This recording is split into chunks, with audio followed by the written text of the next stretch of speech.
Thanks for joining me today. I am Johnny Robertson, and we are here on What Does the Bible Say School. Appreciate you for being with us. We are studying in Kings and Chronicles, and it is my just great desire that you're going to end up having a grasp on Kings and Chronicles that really surpasses your imagination.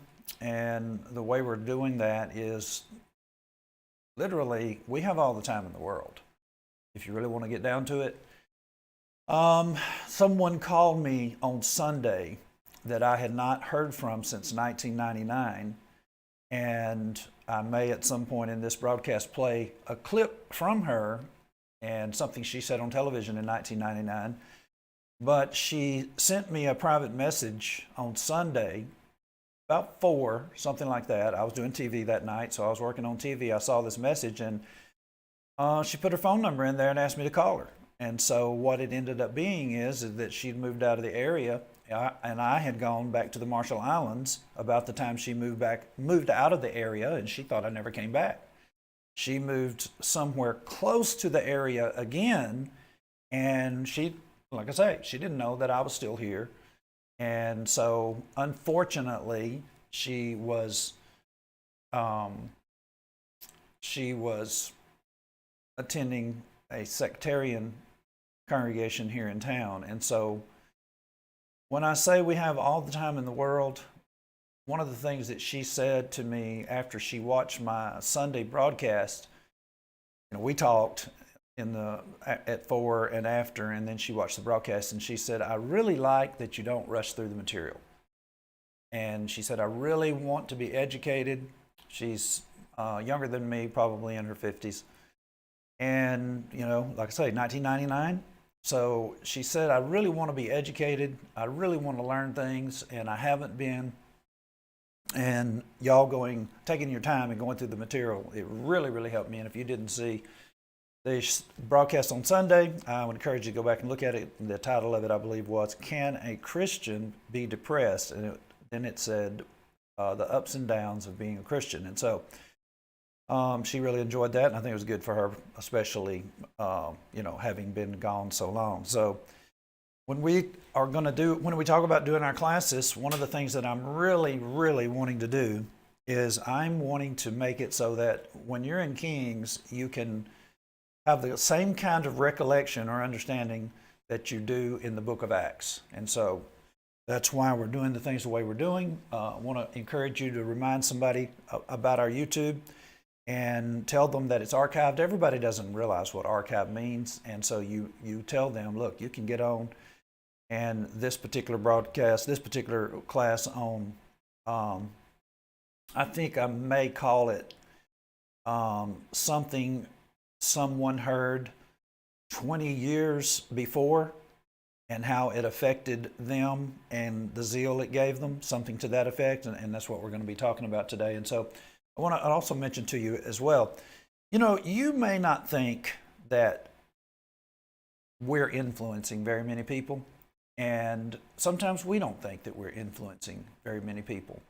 And, that's just a problem. And so I've got Jordan Peterson up here, and he's teaching in Toronto, small class as you see there, and then basically things start happening to Jordan Peterson, and then all of a sudden here's Jordan Peterson, and I'm looking at the bottom of his let's see if I can bring it up so that you can see the actual thing there. I don't think you're going to be able to see it because of my lower third.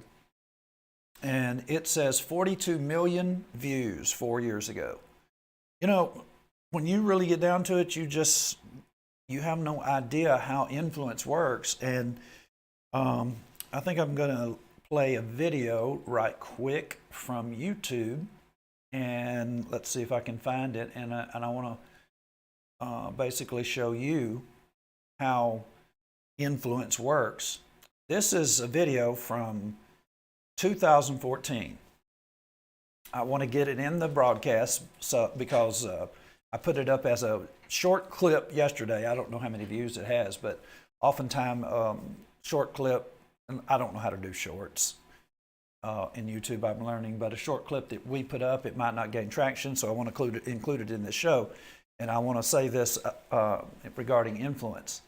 This is basically a lectureship in the Gulf Coast Lectures is what it's called. And this clip that I'm going to show you is on a website called Tulstar, and it is a brotherhood website where you can go and listen to lots of different lectureships. You can actually pick out the speaker you want to hear on any, like any venue. Just it gives you that option. You can choose from speakers, you can choose from several different things. And so I'm going to let you listen to something, and then we'll come back to it about influence. Take a listen.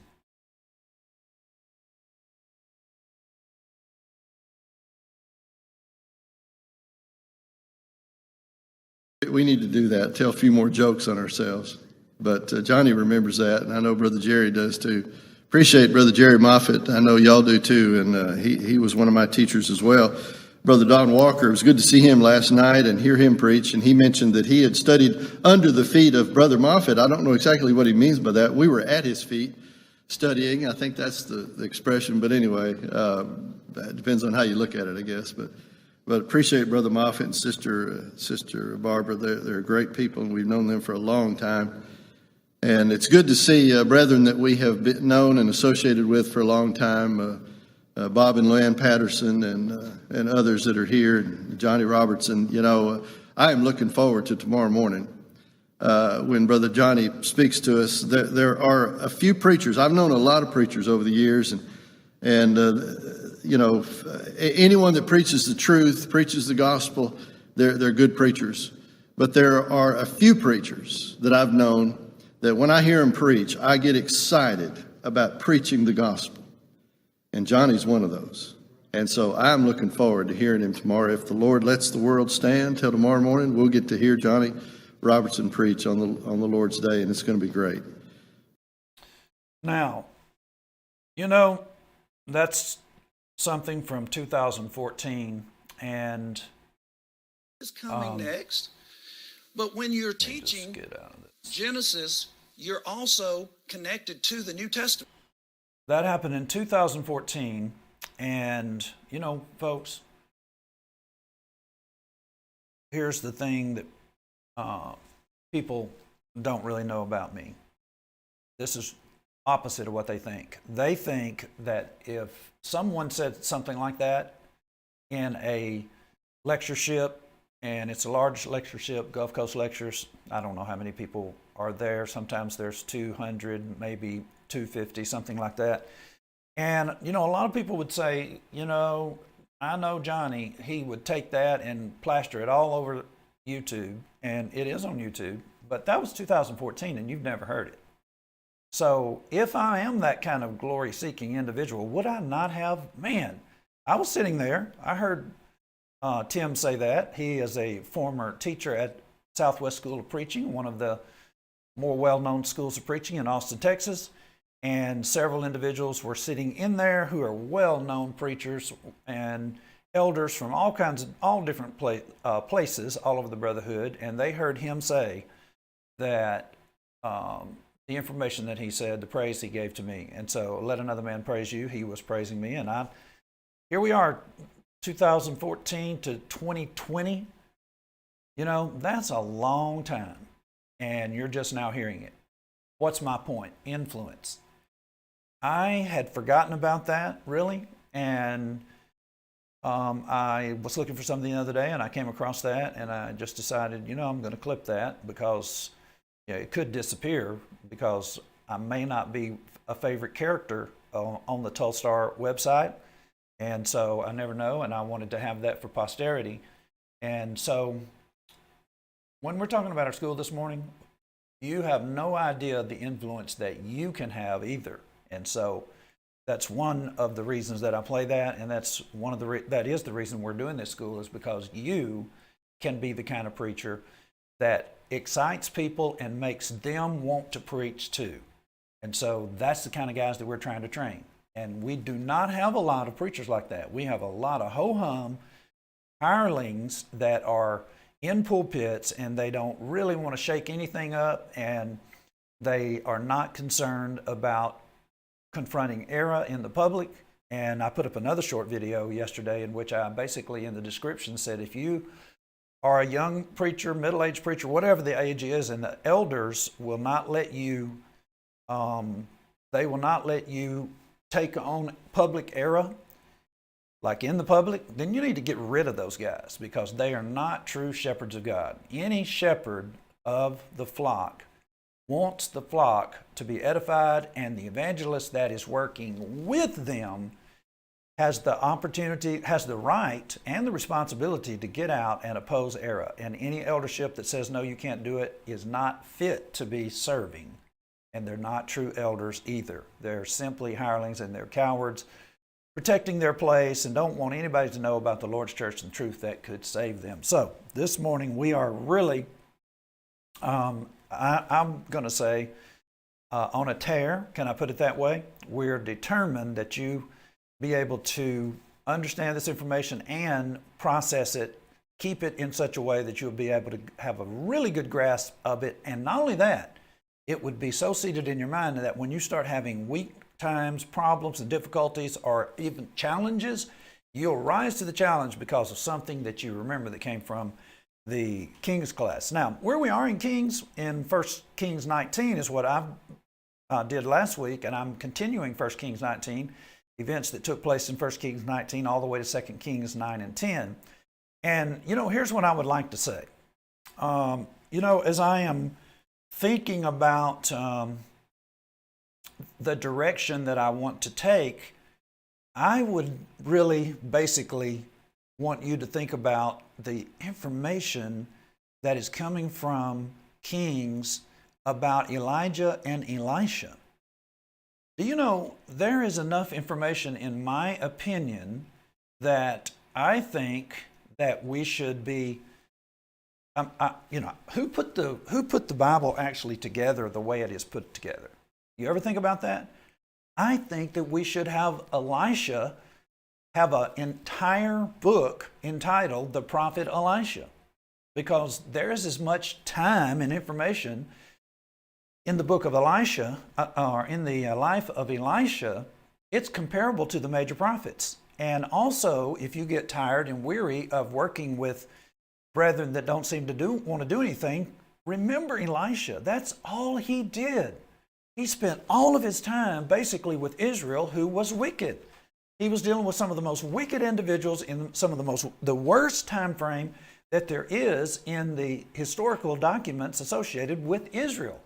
And God was just so patient in having Elijah and Elisha, and then eventually he just basically moves everything out of the way, and that's what we actually are studying today. And so I actually would say that we ought to spend as much time, and you might even want to call, when you study Elisha, you might want to tell people, you know what, we're going to study the books of Elijah, the account of Elijah, just like we study Jeremiah, Isaiah, Ezekiel. You know what I was saying basically is we really have to start putting things in perspective in order to make the Bible turn out where we can keep it in our head. And we're just not doing that, folks. I'm saying in our classes, I will tell you this, we are working very hard in these classes to try to re-engineer how we do things too. I have taught the book of Kings, I think 2018. Caleb and I taught it together. One of us taught Kings, the other taught Chronicles. And I have done this in different places, preached on Kings and Chronicles countless times, and still it comes back to the way that we're doing things makes me think that we're not getting it into your head in such a way that you're going to remember it. And when I say remember it, what I mean is like the way that you drive from your house to grandma's house in another state. And that may be a terrible way to illustrate that because many of you are in a different generation than I am. You're using GPS. Sometimes I'm talking to some of the younger guys and I say, well, how'd you get there? And they're like, I don't know. So you see, even now, even when I try to use that illustration, I got to re-engineer it because the people that are listening to me are separated sometimes 2, 3 generations. I just can't even feel good unless I know where I am. Like I have to look at the map and see how did I get there and look at some of the highways because like I need to know how I got somewhere. So I can't use that illustration.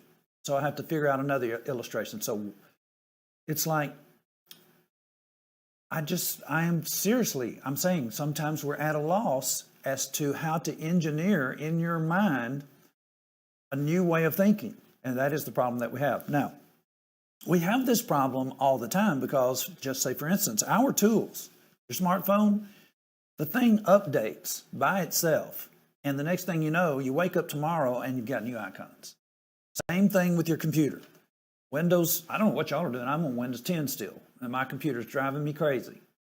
So we have to re-engineer the way we think, and we gripe about it and complain, but what do? We figure it out. And so we're talking about life plan here, your life plan. And it revolves around you knowing what we're actually studying right now. Now, we'll try to build into your mind a process of thinking that I hope you'll never forget.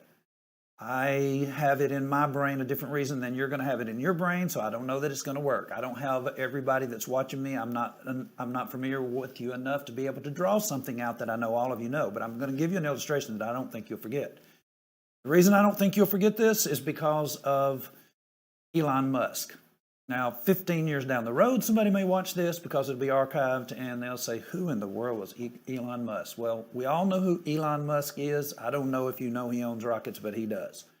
And so this is a rocket that is actually blasting off on a military base in Vandenberg military base in California. And the thing about this particular visual is what is taking place in California as that rocket blasts off is extremely important to a place that is 8 degrees from the equator. This is 8 degrees from the equator. And that event that is taking place in California, basically every second of every minute of every hour of every day of your life, what is taking place right there is keeping you safe. Every second of every minute of every hour of every day, yes, that is essential to your life, and you don't even know that it exists. But what is happening is that rocket is part of our missile defense system, and when they test those, they end up testing it from its launch pad in California to within 8 degrees of the equator, which you might as well say is just almost the bottom of the world because Australia is not very far from there, you know what it's called, down under. This rocket is actually going to land in that lagoon. And you might say to me, and see, the reason I'm using this is because it is familiar to me, and I'm hoping that you're actually going to be able to take it and make it a part of your psyche, this story that Johnny told, and make it a part of your psyche so that I can engineer a way for you to actually stay up with things that are similar to it. The rocket's going to come down in that lagoon. How do you know? I lived right down here on this white portion of that lagoon in 2004. And when that rocket from Vandenberg was headed over to our lagoon, Kwajalein Atoll Lagoon, it was a very tense time for people that are living on the landmass here on Kwajalein Atoll. But what is happening is they are testing. This is the largest lagoon in the world. They have basically a target that's not really all that large, but it is basically something that they can test. Early warning. What is it designed to do? If Russia or Korea, you don't ever hear anything about Korea anymore, or China were to launch a missile, and they're on the other side of the world, can we intercept their missile? How do I know? How do we know? And how is it that you're saying this second, minute, hour, day business? It's because they have already been testing this since the days of Ronald Reagan. And as I say, I lived out there in 2004. And so a shot fired from California is actually affecting something 8 degrees from the equator. And it's the most important shot that takes place every time it takes place, if they're even still doing that now. You know, here it is, 2022, and I'm talking to you about 2024.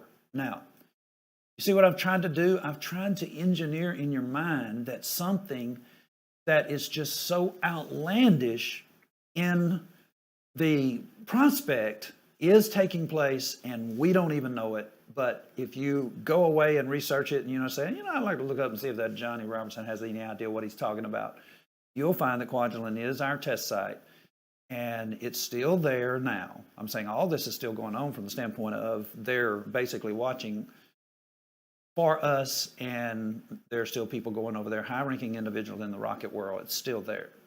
You can look it up. I don't mind if you get just all kinds of crazy on our YouTube. Now, what does that have to do with what we're talking about today? As we've been talking, we're trying to build in your mind a way for you to have a magnet, have your mind become a magnet. I am actually looking at 2 Kings 10:17. Sometimes I go 2 or 3 weeks, and it's time for me to work on this stuff. And, y'all, I've been in this 35 years, and I actually had classes that lasted, for, I don't even know what a quarter would be, but quarters of time in college setting, and I can wake up here 35 years later, and I have a hard time positioning some of that, and I don't like it. I don't like that I have a hard time positioning what I'm actually dealing with here, and who are the people surrounding this passage.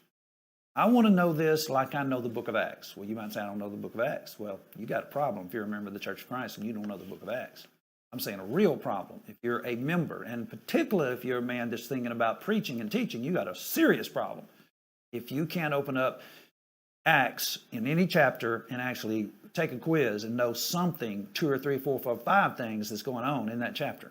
I want to be here. Why? Because what is going on here is actually just like the shot being fired from Vandenberg, 8 degrees from the equator on Kwajalein, inside Kwajalein Atoll. What does that mean? It's keeping me safe.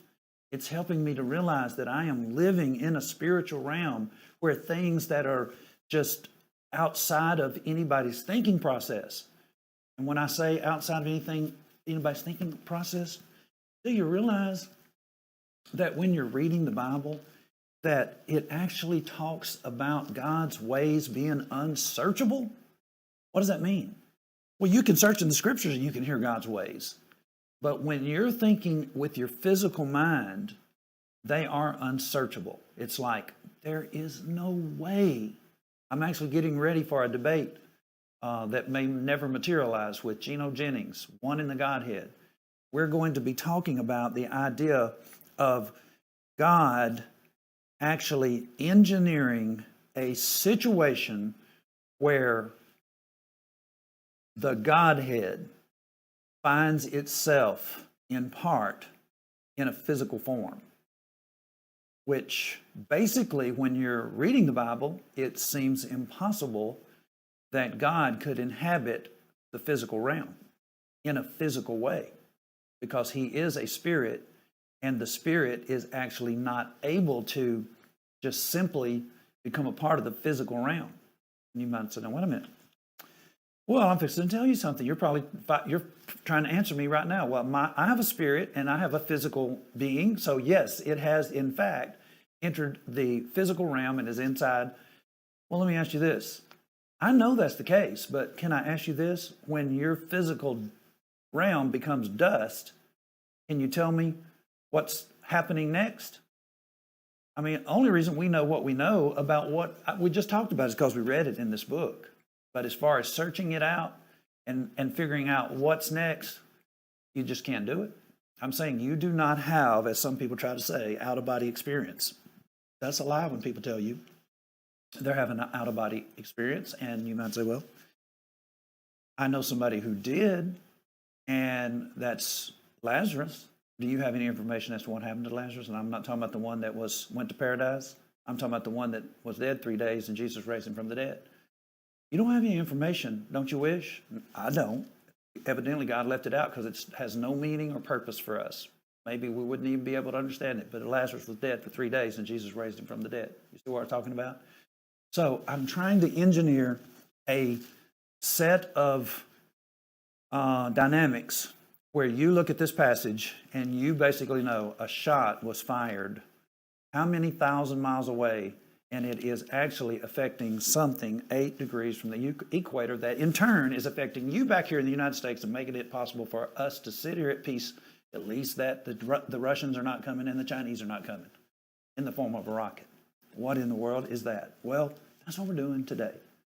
2 Kings 10:17, and when he came to Samaria, he slew all that remained unto Ahab in Samaria till he had destroyed him, according to the saying of the Lord, which he spake to Elijah. Now, when he came to Samaria, he slew all that remained unto Ahab in Samaria. You know, it is really an amazing thing to think that I'm talking to you about Elijah, and if you're a student with me, then you know that Elijah, this is a cave, by the way, you know that Elijah is back in 1 Kings 19. And I'm expecting you to actually be able to grasp this cave, if this really is the cave, who knows? I got this from a guy that went up Mount Sinai and taped himself, found some caves, and he just said, this is one of the only caves that I know about. I used it as a background. Elijah in a cave scene, and here we are in 2 Kings chapter 10, so far removed from 1 Kings 19 that you should, I know many Bible students, I'm saying at the pew level, that are not in teaching positions and not preaching in preaching positions, you probably are sitting here thinking there's no way that you can engineer a process. Yes, I can. I just absolutely believe I can. Here's Romans 10:17, 2 Kings 10:17, Romans 10:17. So then faith cometh by hearing, and hearing by the word of God. What is happening with Jehu, who is actually the character here, is happening because Jehu believes in the word of God. He heard Elijah say something, and he is actually seeing this transpire. We're reading about Samaria. He slew all that remained unto Ahab in Samaria. What we're talking about is we're talking about all of the relatives associated with the ability to be king, prince, whatever, that belong to Ahab's family.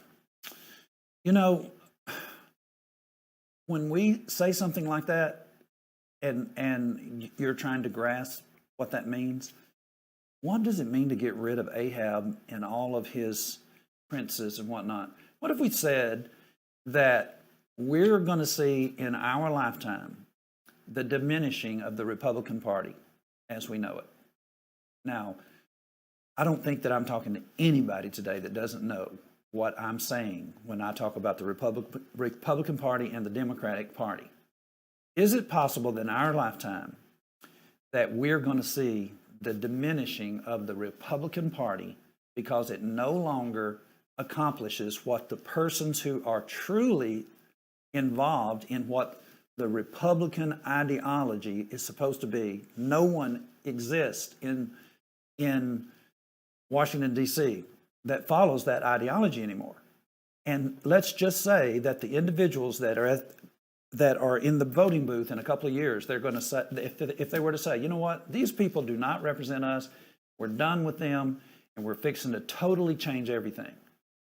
That would be basically a comparison to what we're talking about right here. A whole regime. How do you actually get rid of a regime?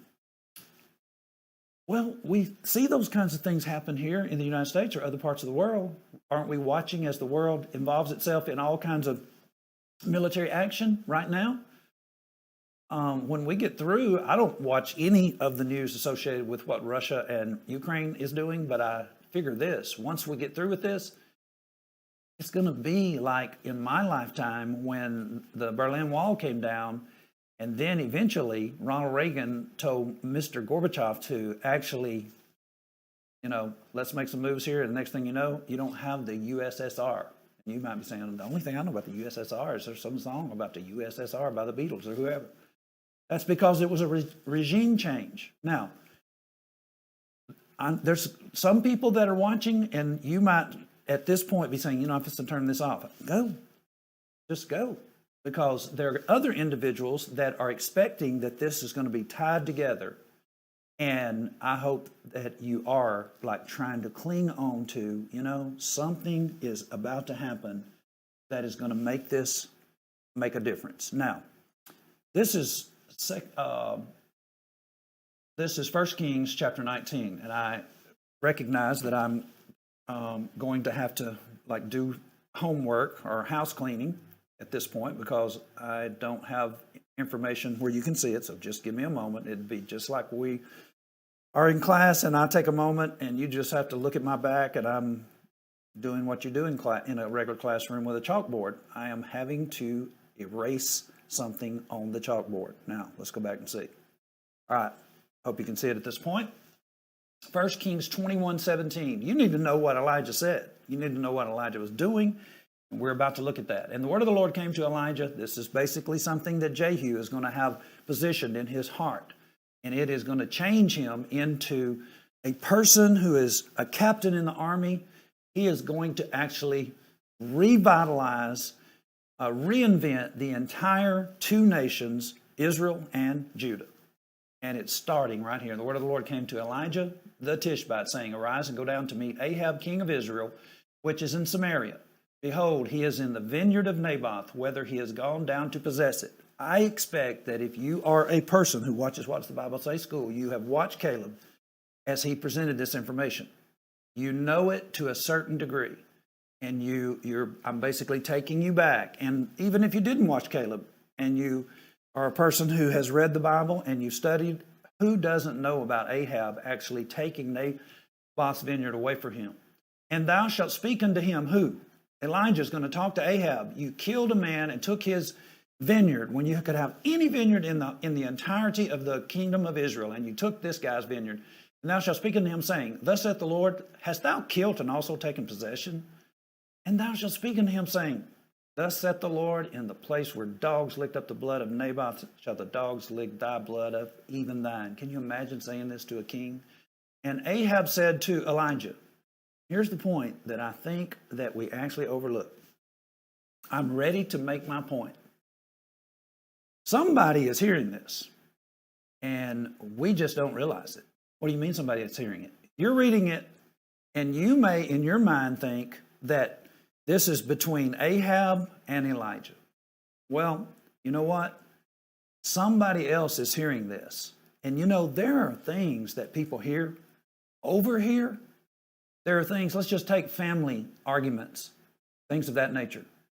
And, you can be having a family argument and one person say something and you heard it, and 20 years later, all of a sudden you say, man, I heard them say that, and I never dreamed that what was being said was going to come back to bite me, or that it was going to materialize 20 years later and it was going to affect the rest of my life. Listen, y'all, somebody is actually hearing this besides Elijah. Thou shalt speak unto him, saying, Thus saith the Lord, Hast thou killed and taken possession? Drop down to verse 20. And Ahab said unto Elijah, Hast thou found me, O mine enemy? And he answered, I have found thee, because thou hast sold thyself to work evil in the sight of the Lord. Now, you may be just saying, look, this is a private conversation. It's not a private conversation. Stay with me. Now, I'm going to have to get out of my program because I want to go ahead and read the rest of it. And I'm going to highlight so that you don't lose me, because I'm going to be going down, scrolling down so that you can stay with me. So just basically make it up in your mind now.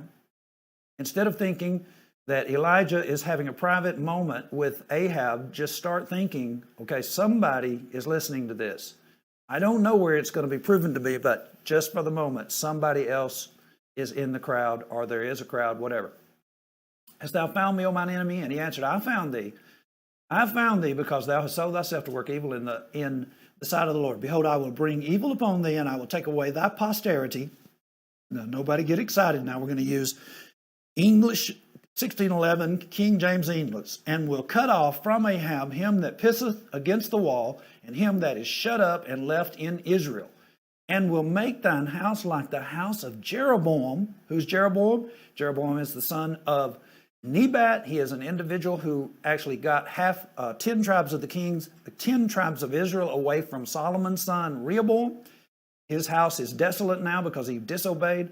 I will make him like unto the house of Jeroboam. Now, I'm actually losing my own way here, operating like this. Give me a second. And verse 22, let's see if I can go a little bit slower.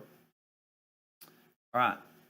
So, he basically pronounced the destruction of Ahab's house, princes, everybody that is a male. That's just another way of saying that all the males, everybody that pisseth against the wall, and him that is shut up and left in Israel, I will make him like the house of Jeroboam. And so, you might be saying, so?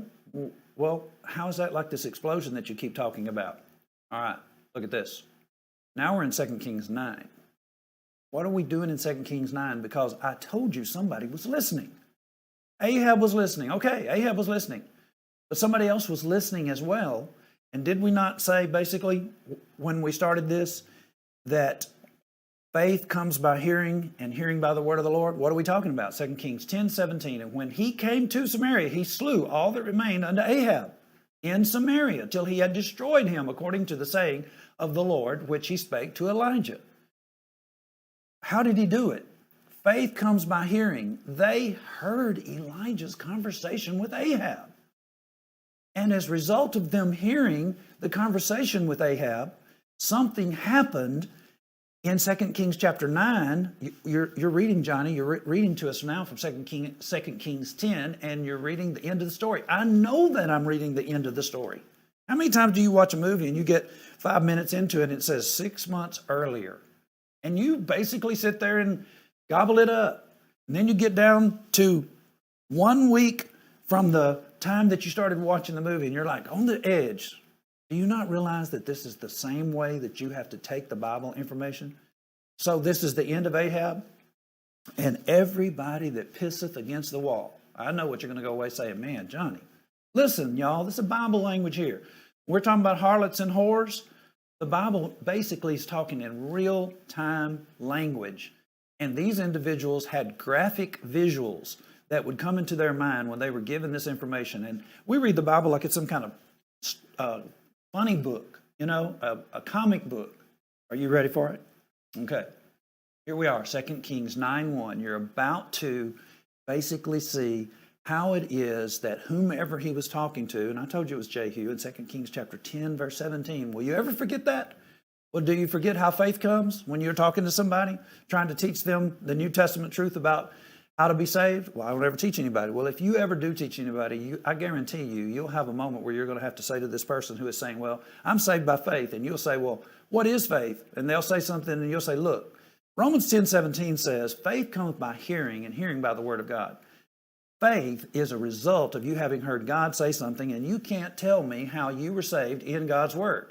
So you don't really have biblical faith. You see what I mean? What does that have to do with this? 2 Kings 10:17. This individual killed everybody, male individuals that would be part of a reign, like revamping the reign of Abraham. He killed them all. And why did he do it? Romans 10:17. Because he heard something in 2 Kings. He heard something in 1 Kings 19 that we're now getting revealed in 2 Kings 9. Now, I'm going to read a little bit of it, and then I'm going to stop because I want to basically tell you how little information is actually in the segment between 1 Kings 19 and 2 Kings 10. Man, what a stretch. I'll get there. 2 Kings 9:1. And Elisha the prophet called one of the children. Now, I'm talking Elisha. We were talking Elijah. Where is Elijah now? Elijah actually got to take a whirlwind ride out of this physical universe into the spiritual realm, and Elisha watched him go. The chariots of God if you hear that phrase, someone will say it later, and they'll hear that phrase and they'll know exactly what it means. And it basically was them reminding each other that they had seen Elijah go out of this physical universe. Elisha, the prophet, called one of the children of the prophets and said unto him, Gird up thy loins and take this box of oil in thine hand and go to Ramoth Gilead. Why are we using a cave scene? Because Elijah was in a cave in 1 Kings 19, and he was told that he was to anoint Jehu, he was to anoint Hazael, and he was to choose Elisha to actually succeed him. And we are seeing 2 Kings 9:1 is this transpiring. Elisha succeeded Elijah, and Elisha is calling one of the prophets to anoint Jehu. And Elisha the prophet called one of the children of the prophets and said unto him, Gird up thy loins and take this box of oil in thine hand and go to Ramoth Gilead. When thou comest thither, look out there Jehu, the son of Jehoshaphat, the son of Nimshi, and go in and make him arise from among his brethren and carry him to an inner chamber. Listen, y'all, we're actually seeing what would be called treason. So when you're thinking about this, don't just be reading this and not letting your brain spark and say, whoa, what are we watching here? You're watching something that's deadly. Go inside an inner chamber, then take the box of oil and pour it on his head and say, Thus saith the Lord, I have anointed thee king over Israel. Then open the door and flee and tarry not. What are you doing? This is basically comparable to an assassination. He is anointing a new king. How dare you? Treason. What are you talking about? This is treason. Or if we're assassinating somebody, you think you're going to stand around after the assassination? Flee. So he did it. He took the book. So the young man, even the young man, the prophet, went to Ramoth Gilead, and when he came, behold, the captains of the host were sitting, and he said, I have an errand to thee, O captain. And Jehu said, unto which of us all? And he said, to thee, O captain. All right, now, I've got to drop out of this so that we can continue to see what's going on. I'm going to highlight this so you can see where we are as we go down. Now, to thee, O captain, that is to Jehu. Then he arose. Let me take this up to the top a little bit so we can get a good portion of it. He arose and he went into the house and he poured the oil on his head. He said unto him, Thus saith the Lord God of Israel, I have anointed thee king over the people of the Lord, even over Israel. And thou shalt smite the house of Ahab thy master, that I may avenge the blood of my servants, the prophets, and the blood of the servants of the Lord at the hand of Jezebel. For the whole house of Ahab shall perish, and I will cut off him from Abraham, him that pisseth against the wall, and him that is shut up and left in Israel. Stay with me. And I will make the house of Ahab, do this so we don't lose you as we go up. I will make the house of Ahab like the house of Jeroboam, son of Nebat, and like the house of Baasha, the son of Ahijah. Now, you know what we just did? I'm just going to stop just for a second. We just named the individuals that are between the time of Elijah and the dividing of the kingdom at Solomon. There just are not that many kings. There are not that many people to keep up with. It's no harder than keeping up with the presidents from JFK, who was assassinated right now. You can do that. Well, how would you do it? I'm young. You might say, I'm young. Talk to your grandpa. My grandpa's dead. Talk to your mother. If sooner or later, you're going to be able to find somebody that would be as old. What do you mean as old? Look, I'm old enough to basically be in the generation when JFK was killed. I don't remember it myself. I was 2 or 3 years old, but let me tell you, it was still being talked about by the time my brain had the sense to know that JFK was dead. So that's just how difficult it would be. Well, I don't want to learn that. Somewhere, somehow, you're going to actually wake up to want to know, how did we get to the point where we have what's going on in our United States in politics? And that's how you do it. You just basically have to remember some of these presidents and what they've been doing. That's what we're doing here. For the moment, I want to help you to realize just how short this is. I will make the house of Ahab like the house of Jeroboam, first king of the divided kingdom of Israel. And I will make it like the house of Baasha, the son of Ahijah. you're basically hearing the kings being laid out that move you up to Ahab. It's only like 4 or 5 kings involved in here, 2 regimes.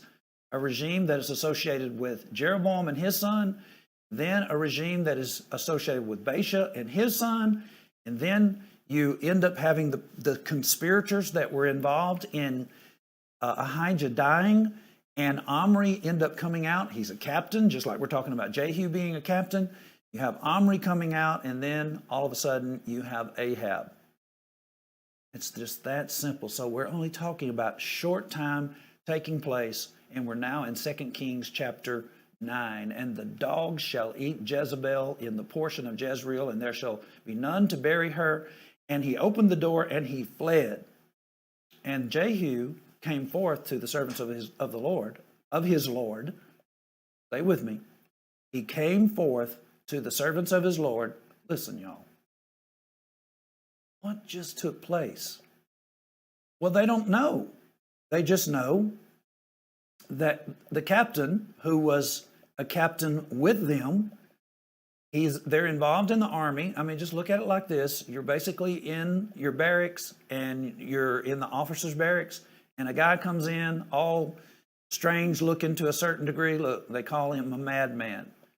They said, what actually happened? What did this madman have to say? And one of the captains says, I'm a general now. Oh. Jehu came forth to the servants of his Lord, and one said unto him, Is all well? Wherefore came this madman fellow to thee? And he said unto them, You know the man and his communication. And they said, It is false. Tell us now. We don't know what he said. He's basically saying, look, you have an idea what this guy said. And he said, Thus spake he to me, saying, Thus saith the Lord, I have anointed thee king over Israel. And they hasted and took every man his garment and put it under him on the top of the stairs and blew with the trumpet, saying, Jehu is king. Man, what a moment in time. You know what I was saying basically is we really have to start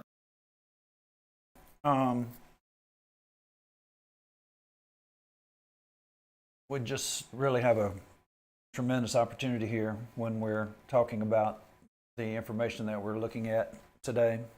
And when I was, basically thinking this through, putting this lesson together, and they blew the trumpet saying Jehu is king. And I was thinking about Jehu knowing exactly what was going on there because of the fact that he himself was in a chariot along with Ahab. I'm not saying he was in Ahab's chariot when Elisha pronounced the death of Ahab and his posterity and also Jezebel. But I'm saying they were there within hearing distance. And that's really, an amazing thing to me, something that he heard that so changed his life. And you might be saying, well, how did it change his life? We're going to get into that in just a minute.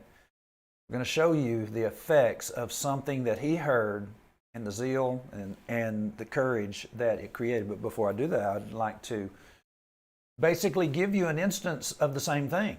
And you need to recognize that there are things that are going to happen. There are things people are doing, maybe something we're doing, I hope so, that will affect you down the road. And I'd like to bring this up just as an example. Somewhere around 1985, 1988, I actually heard Thomas Warren. This is Thomas B. Warren.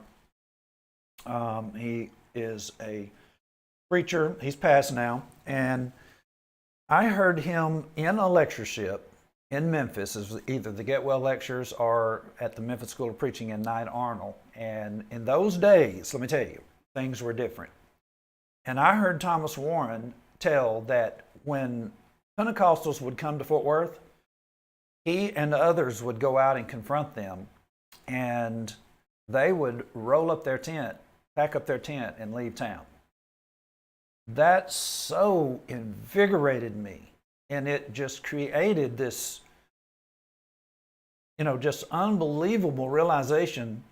I never had heard anything like that. I was actually preaching in a small town in Red River County Texas when I heard it. I actually think I heard it in 1985. And everybody was giving me the blues. And for him to say something of that nature, and when I say they were giving me the blues, is because I was knocking on doors and telling people basically about the true church and challenging them, challenging their preachers, and you can be discouraged, you know, when nobody else is involved in such a thing. And then I get to the Memphis lectures or the Get Well lectures, one or the other, and Thomas Warren is preaching, and he's encouraging people.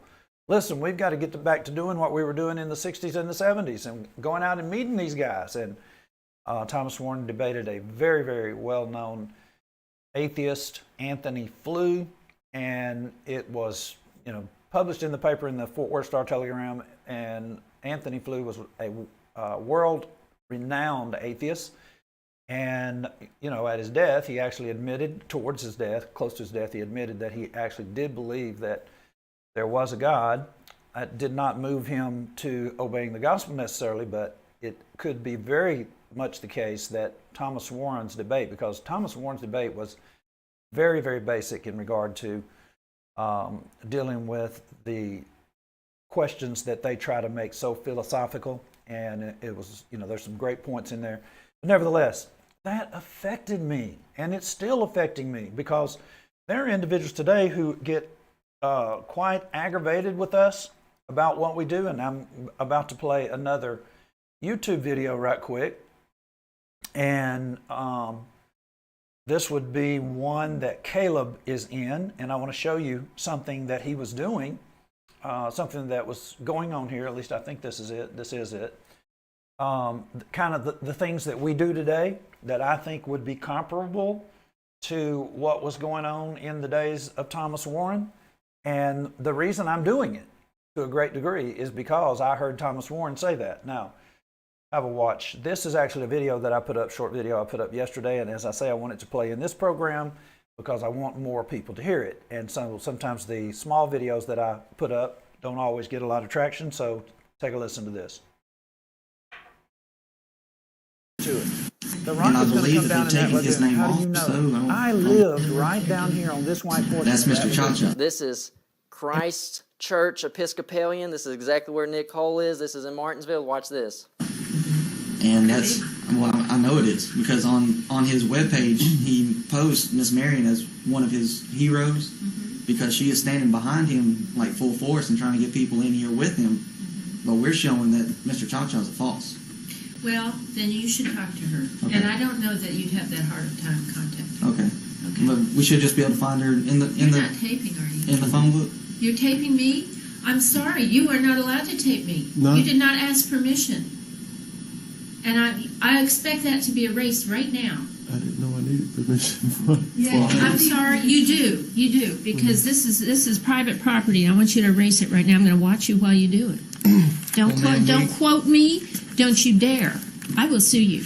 I am not kidding. Well, ma'am, I want to see it erased right now. We are actually within our rights to not have to ask you for the permission. Don't you dare put me on YouTube. We will not put you on YouTube. Don't you put me anywhere. Okay. I mean it.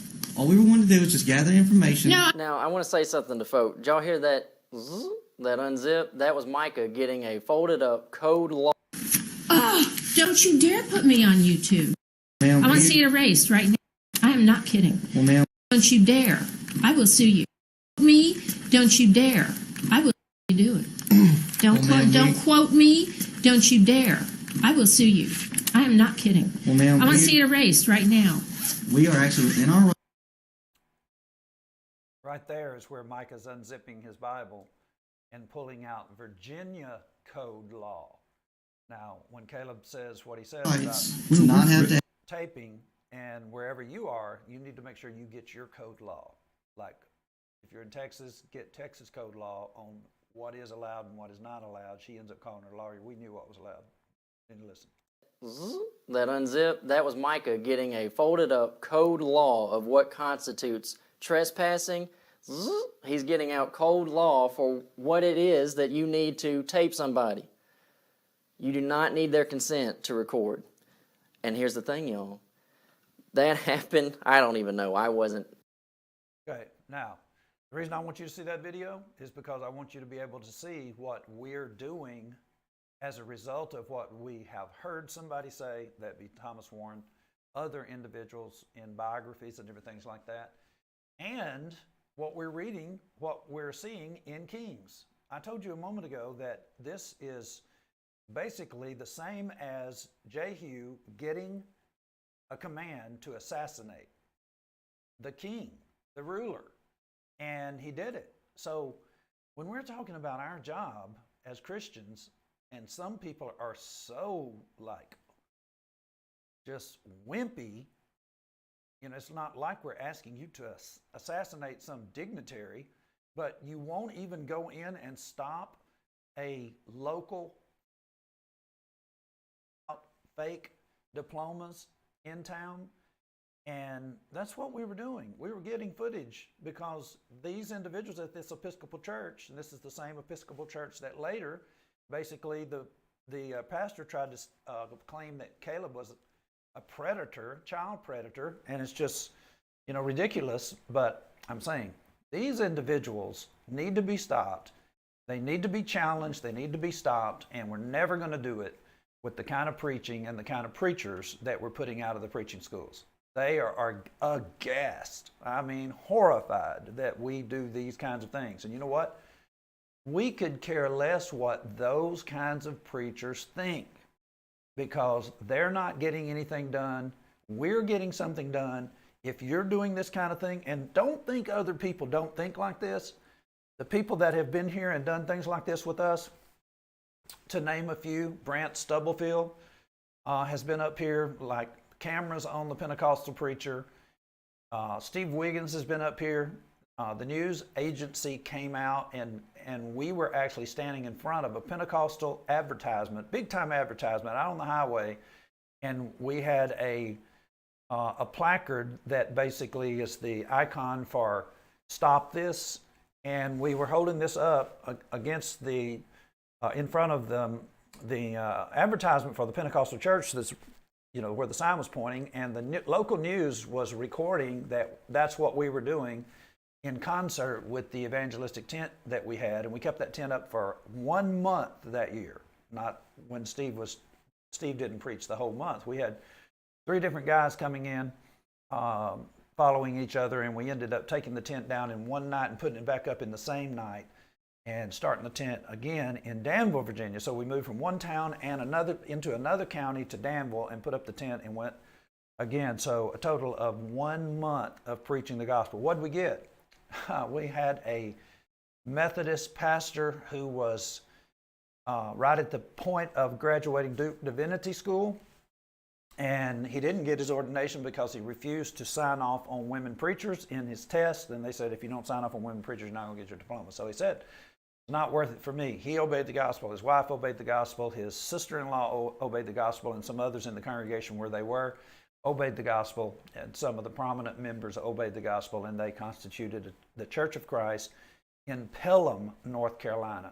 Within a week, while brethren from Hanley, in Dallas or in Fort Worth area, maybe Arlington, they were with us, and within a week, that individual, his name is Levinas, basically went into the building that he had that was a Pentecostal building, a Methodist building, and he dug through the concrete and actually poured a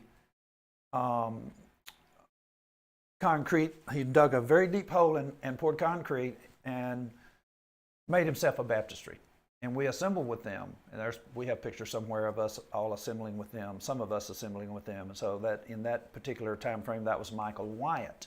John Shannon been involved in that. And I could just keep Sam Dilbeck, just keep going and going and going. Jason Rollo, just all kinds. Fulton Smith out of South Carolina, individuals that have gone up in tent meetings of sectarian folk and videoed them, gone up in people's yards, whatever, and knocked on the doors, trying to get the gospel out. You just would not believe the different. Wesley Wynn from Middle Tennessee, Eric Pitcock from over in Salina area, Tennessee, Kentucky. I could just keep going for a good while. Rick Popejoy, I think, who is in Jason Rollo's Texas School of Preaching at this point. And you see what I'm saying? These individuals have been involved in the kind of things that we're talking about that we're doing now. And I don't know that any of them, I know they wouldn't deny it. These guys are not liars. They wouldn't deny it. But I don't know if they are involved in such a thing now. Are they making any headway with the denominational folks? And when you say headway, are we making headway? Are you kidding? I get information on a regular basis of what is being said about us. One of the local pastors was talking about what they were going to do this year for the Advent. And they were going through a list of things they were going to do. And he started talking about Santa Claus, and he ended up saying, and one of the members told me, he said, I better not put up a Santa Claus in here. Johnny Robertson will get all over me. Are you kidding? That's the kind of stuff that we find out. And like the opposite of that is, Caleb told me yesterday that he had information that the Burke Burnett Church of Christ had a nativity scene out front in the yard. What?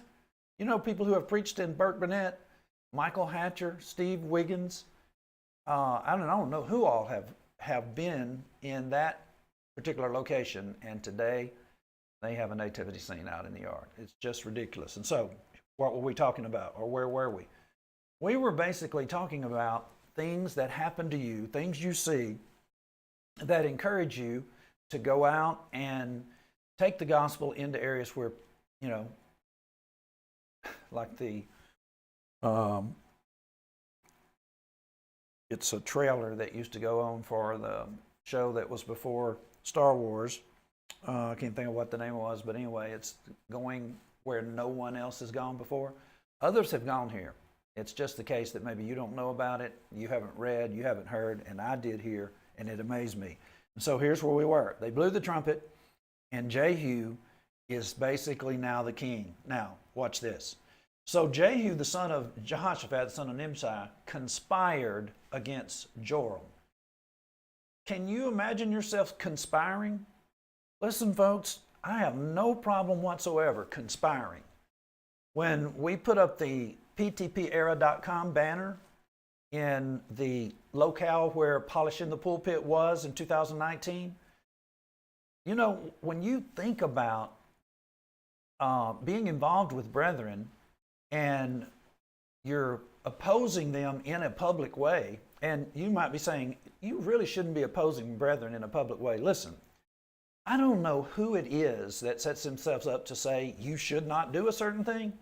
I don't even know where you get off telling us what we should or shouldn't do. I had a preacher tell me the other day when I told him that I had put Polishing the Pulpit Era up on a broadcast television, FCC antenna broadcast that went out all over cable in 2 different states, then simulcast it at the same time on YouTube.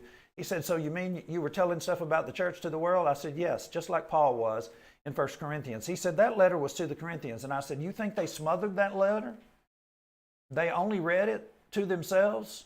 In Colossians 1:23, you hear the gospel's gone to all the world. How do you think the gospel got to all the world? Do you think that literally individuals had to, like the apostles, had to go into all the world?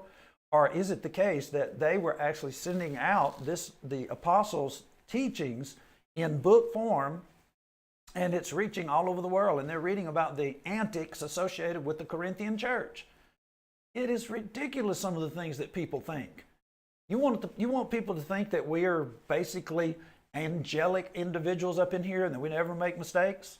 That's the worst thing the Church of Christ could do, especially if the Church of Christ in the area where you are is known to have all kinds of misbehavior, fornicating and adultery and things of that nature. Yes, ma'am, yes, sir, I would expose that. I do not want that to be a representative of our Lord's church. So, these individuals, we were conspiring. Putting that banner up on a U-Haul truck so that everybody could see Melvin Odie's face, they could see Phil Sanders' face, they could see Steve Higginbotham's face, and they could see Dan Winkler's face, and then they could go to PTPera.com and click on those faces, and you'd be able to see the places where they had been, the lectureship they had been with false teachers and sympathizers of Pepperdine, ACU, Tulsa Workshop, on and on and on. We can go. And some people they get after me and they said, you don't even know Steve Higginbotham. Listen, can I just make a statement here and you get this to Steve Higginbotham? I know exactly who Steve Higginbotham is. The deal is Steve Higginbotham doesn't know who I am.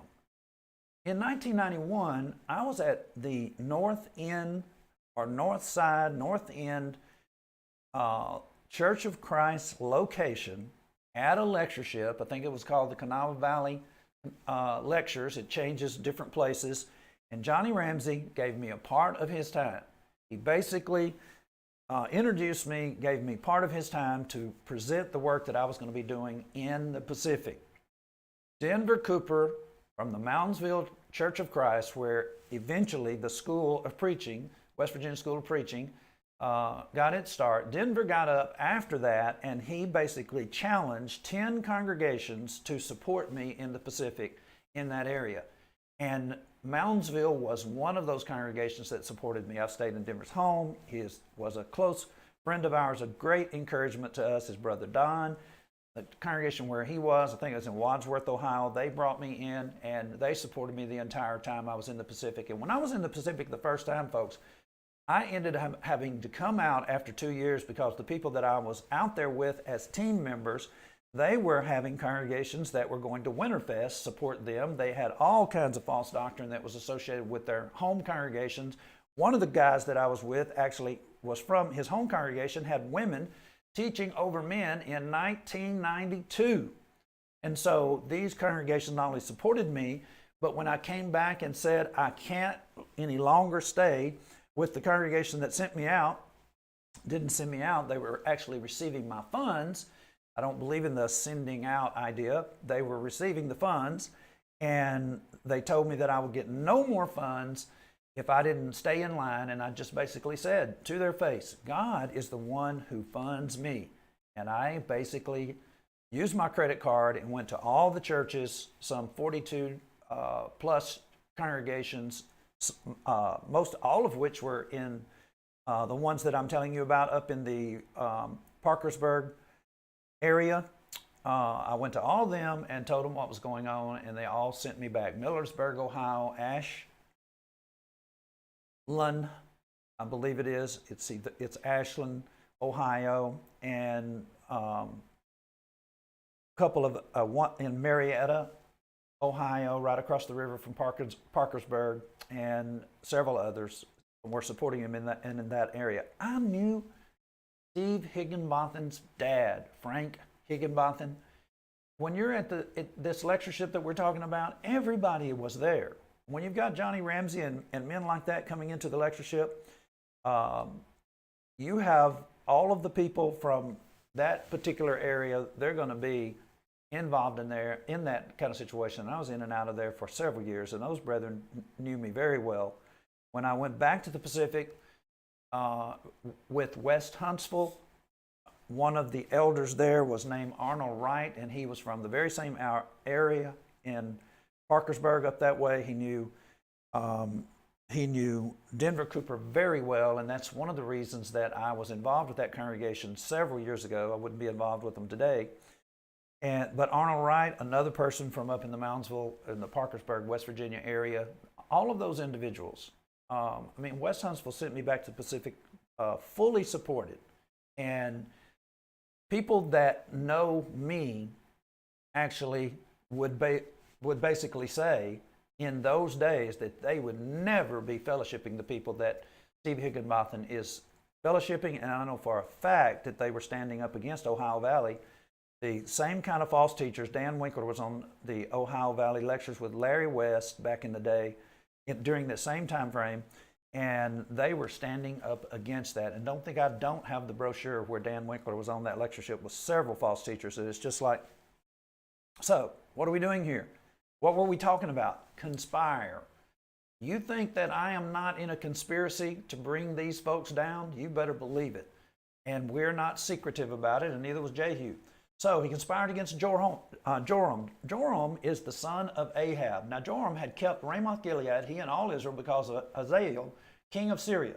But King Joram was returned to be healed in Jezreel the wounds which the Syrians had given him when he fought with Hazael, king of Syria. And Jehu said, if it be your minds, then let none go forth nor escape out of the city to go tell it in Jezreel.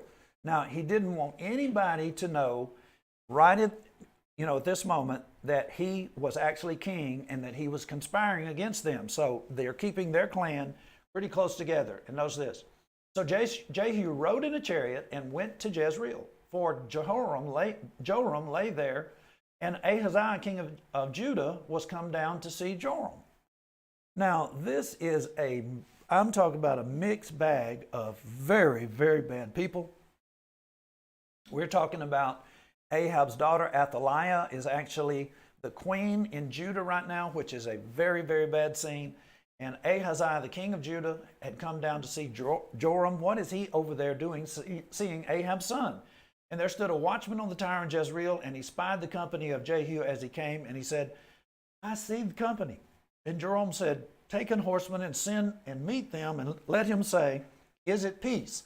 So there went out on a horseback to meet him, and he said, thus saith the king, is it peace? And Jehu said, what hast thou to do with peace? Turn thee behind me. And the watchman told, saying, the messengers came to them, but he cometh not again. So basically the guy got behind Jehu, just like he told him to, and he's now riding with Jehu towards Jezreel, then sent out a second horsebackman, which came to them and said, thus saith the king, is it peace? And Jehu answered, what hast thou to do with peace? Turn thee behind me.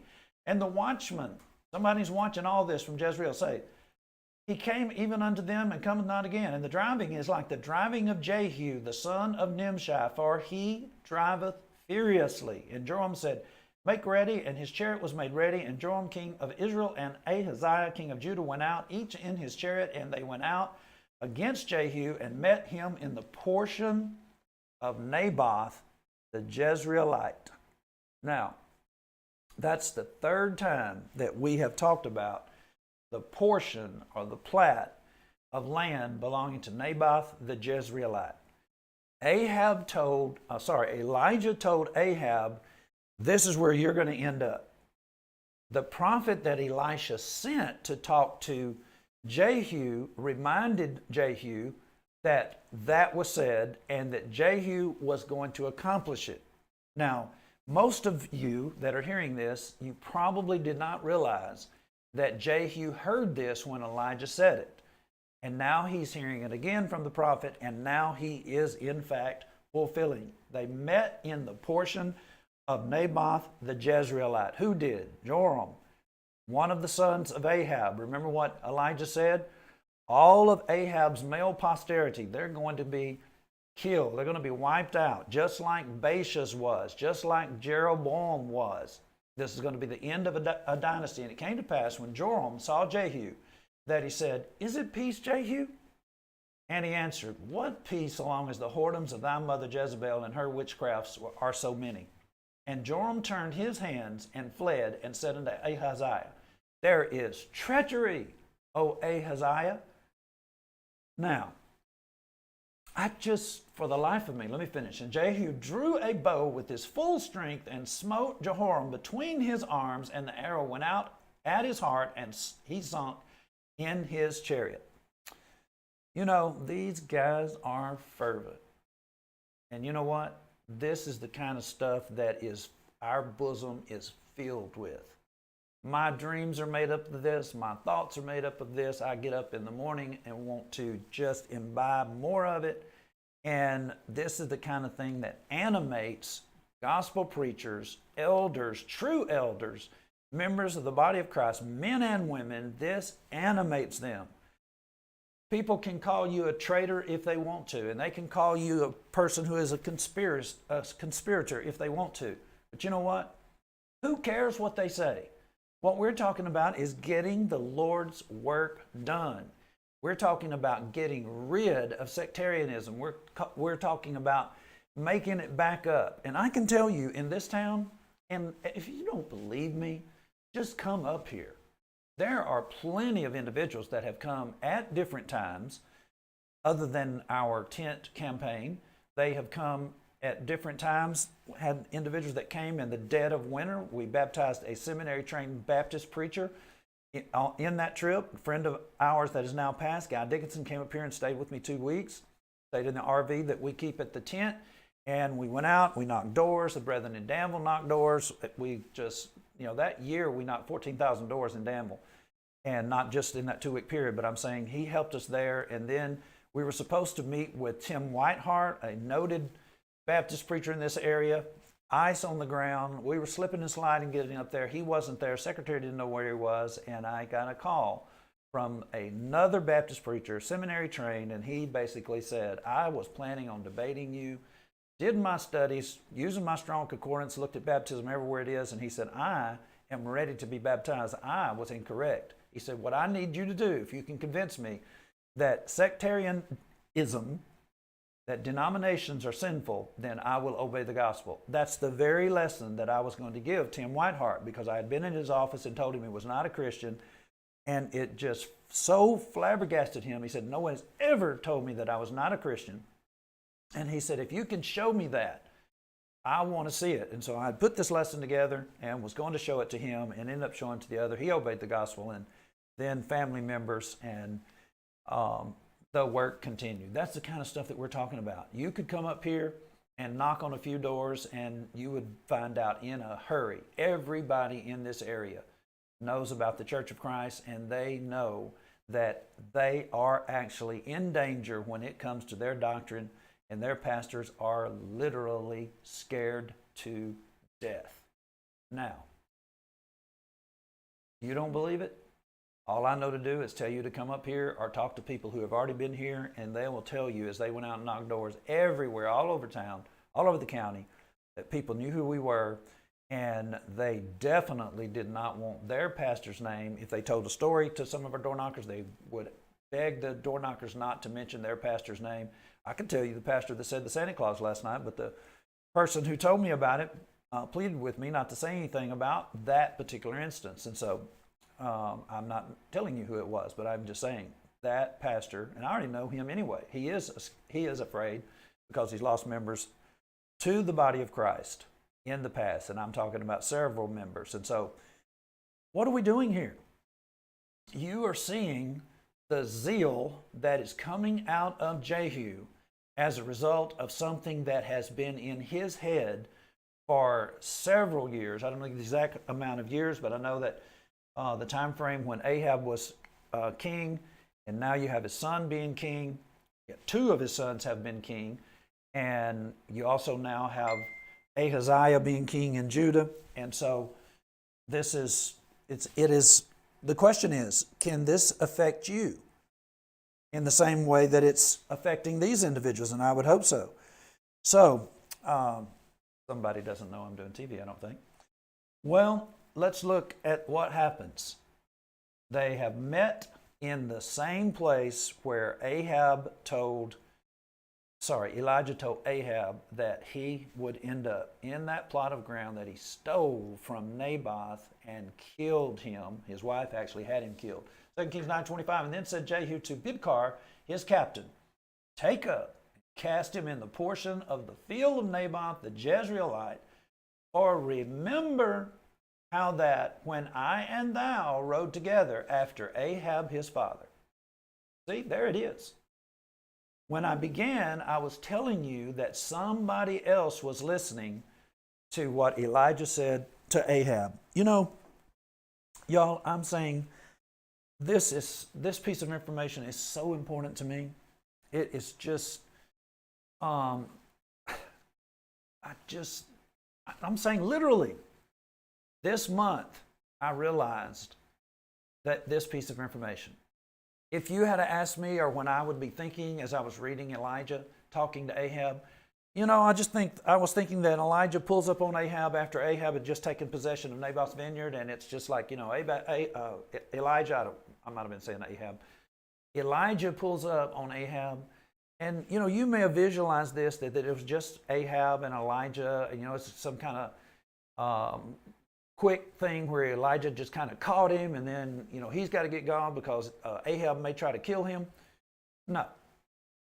Now I know that other individuals 3 captains were there. And they heard what Elijah said. Elijah, in 1 Kings 19, when this was being said, is, it's just unbelievable that people don't realize that when someone like Elijah makes a prophetic statement, after having taken on all of the priests of Ahab and Jezebel in 1 Kings chapter 18, and having the altar that he put together, fire came down from heaven and consumed the offering, and then they killed the prophets. You think that's not stuck in these individuals' mind? They know that Elijah is a spokesman, and when he is speaking for the Lord, it's going to come to pass. And these captains heard what Elijah said to Ahab about Ahab and his children. And it's just basically like, we're waiting on this to happen. What are you waiting on? What are we waiting on? I'll tell you what I'm waiting on. I'm waiting on the time when sound congregations basically say enough is enough, and we have a repeat of the 1906 event. What is the 1906? There was so much publicity associated with the trial that was going on regarding who would get control of church buildings that were being argued over in 1906 and the time frame before 1906. Who's going to end up winning the battle, the lawsuit? Will it be the churches of Christ? Will it be the brethren that refuse to use mechanical music? Or will it be the Christian church, individuals who are bringing in the organ? Who is going to end up winning this? And so still, you may be saying, that doesn't make sense. The publicity associated with that trial, some 5,000 depositions taken by a judge.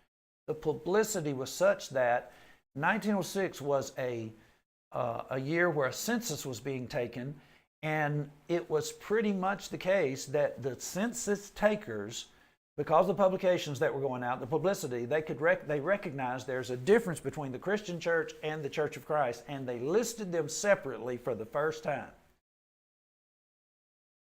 You see what I'm saying?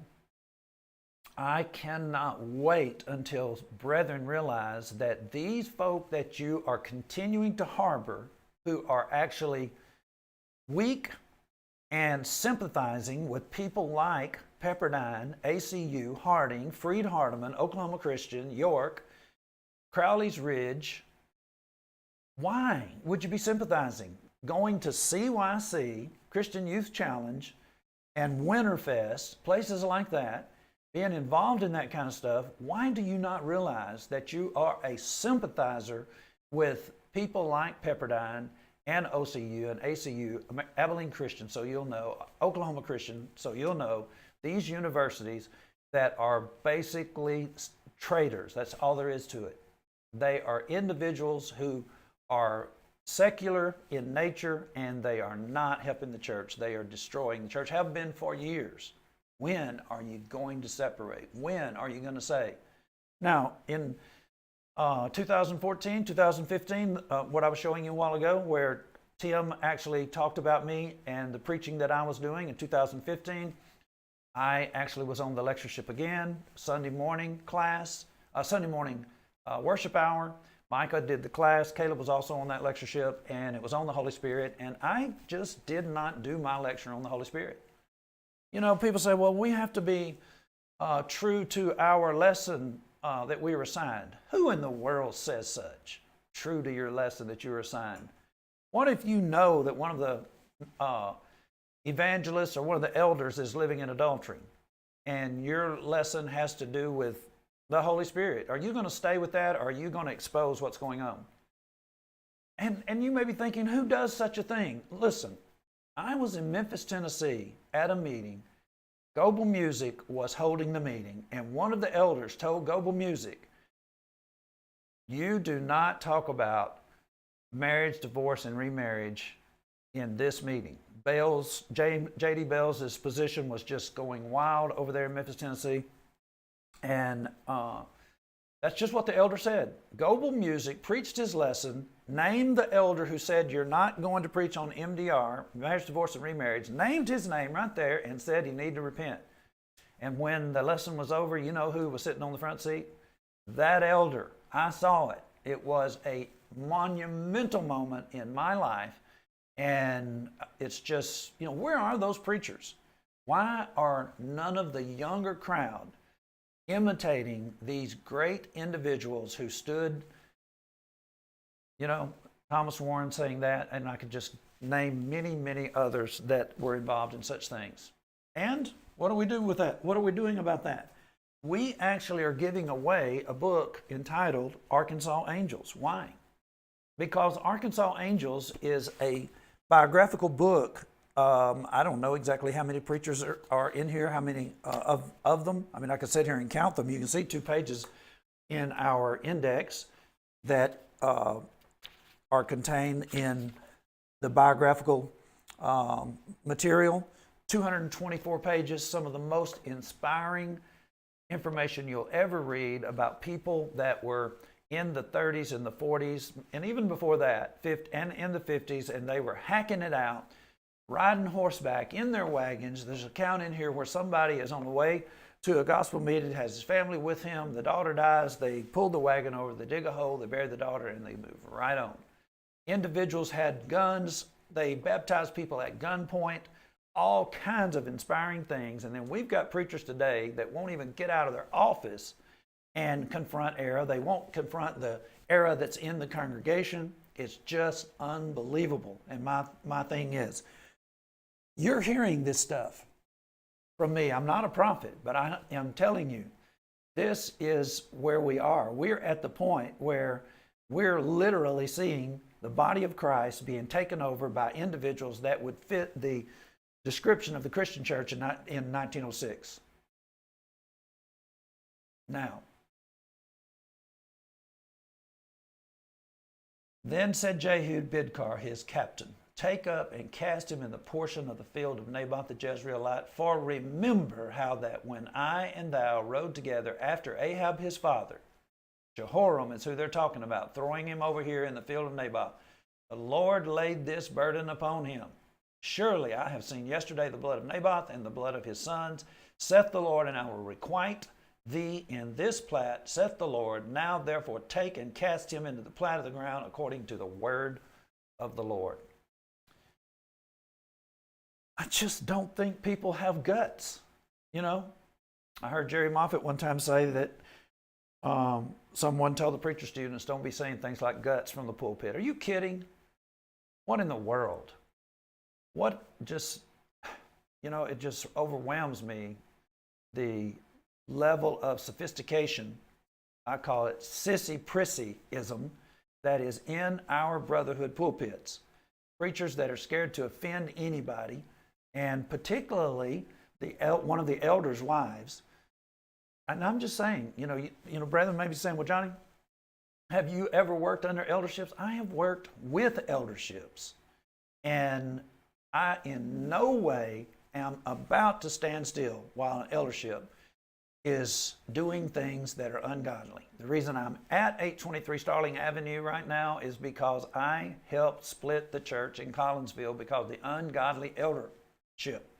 They were bringing in individuals that had just been with Jeff Walling, and they were wanting to have them basically perform, sing, in the congregation where I was, and I said, if you do it, I'll stand up right behind them or right up in front of them and rebuke all of y'all.